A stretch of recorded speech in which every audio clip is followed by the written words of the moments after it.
Hello friends, ये हमारा second part है एंटी फंगल ड्रग्स का।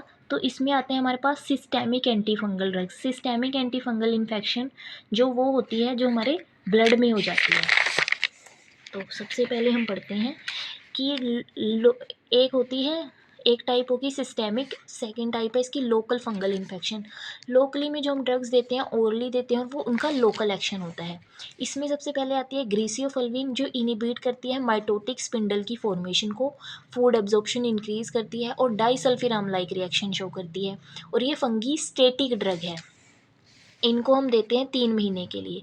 नेक्स्ट है टर्बिनाफिन। इसको हम यूज़ करते हैं डर्मेटोफाइटोसिस के लिए, जो बाइंड करती है कैरेटीन पे जो हमारी बॉडी में होता है, और ये ट्रीट करती है इन्फेक्शन को। नेक्स्ट, अब जो ये दोनों ड्रग्स हैं ना, इनके पास क्या है, बाइंडिंग की पावर है जो अफेक्ट करती है कैरेटीन को, और ये क्या करती हैं, सेलेक्टिवली कंसनट्रेट हो जाती हैं टिश्यू में। हाईली एफिनिटी है इनके पास कैरेटीन के लिए, बाइंडिंग के लिए। नेक्स्ट है टर्बिनाफिन। अब नॉर्मली हमारे पास क्या प्रोसेस होता है, स्क्वेलिना नाम की हमारे पास है, तो ये जो है वो लेनोस्टेरोल में कन्वर्ट होता है और ये इर्गोस्टेरोल में। ये एंजाइम्स हैं जो इनको कन्वर्ट करते हैं।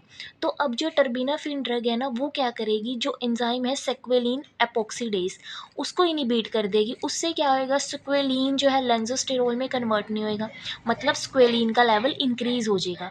तो वो क्या करेगा, टॉक्सिक होएगा फंगस सेल के लिए और उनको किल कर देगा।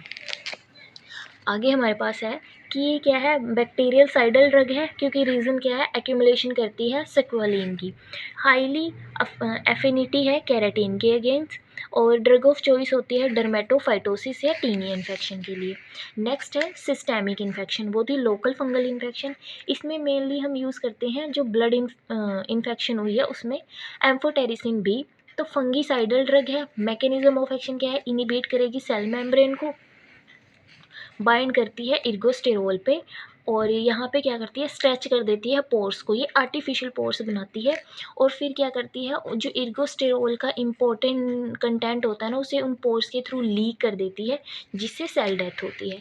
एम्फोटेरिसिन बी क्या है, बाइंड करती है इर्गोस्टेरोल पे एंड क्रिएट करती है आर्टिफिशियल पोर्स, और इसको आईवी देते हैं हम, कभी भी ओरली प्रेफर नहीं करते।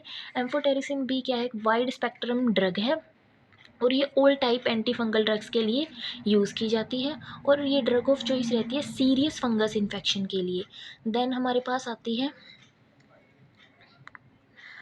एक डिजीज़ आती है क्रिप्टोकोकल मेनिंगनाइटिस। इसका इफेक्ट होता है हमारे ब्रेन के ऊपर। तो इसमें हम एम्फोटेरिसिन बी के साथ फ्लूसाइटोसिन देते हैं, जो ड्रग ऑफ चॉइस रहती है एक्यूट ट्रीटमेंट के लिए। बट इसको मेंटेन करने के लिए ड्रग ऑफ चॉइस जो है हमारे पास फ्लूकोनाजोल है। नेक्स्ट है कि ड्रग ऑफ चॉइस कालाजार के लिए एम्फोटेरिसिन बी है, टॉक्सिक ड्रग है। तो ये इन्फ्यूजन रिलेटेड रिएक्शन शो करती हैं। इन्फ्यूजन रिलेटेड रिएक्शन में क्या होता है कि जब हम इसे ना इंजेक्ट करते हैं तो फीवर, चिल्स, मसल पेन की जो है वो सिम्टम्स आते हैं, जिनको डोज इंडिपेंडेंट रिएक्शन बोलते हैं। जिनमें मोस्ट कॉमन है नेफ्रोटॉक्सिसिटी, हमारी किडनी को टॉक्सिसिटी कोज करेंगे, क्योंकि वहाँ पे क्या होता है, रीनल टिब्यूल्स जो होते हैं ना, उनमें एसिडोसिस हो जाती है, बट हाइपोकैलेमिया, पोटाशियम का लेवल बड़ा कम हो जाता है।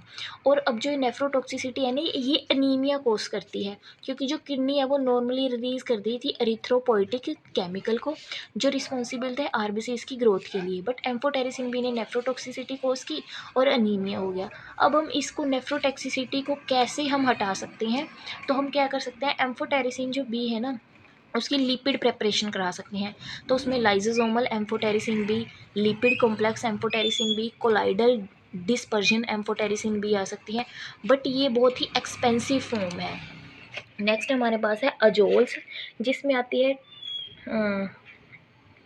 इमिडाजोल, ट्रायाजोल।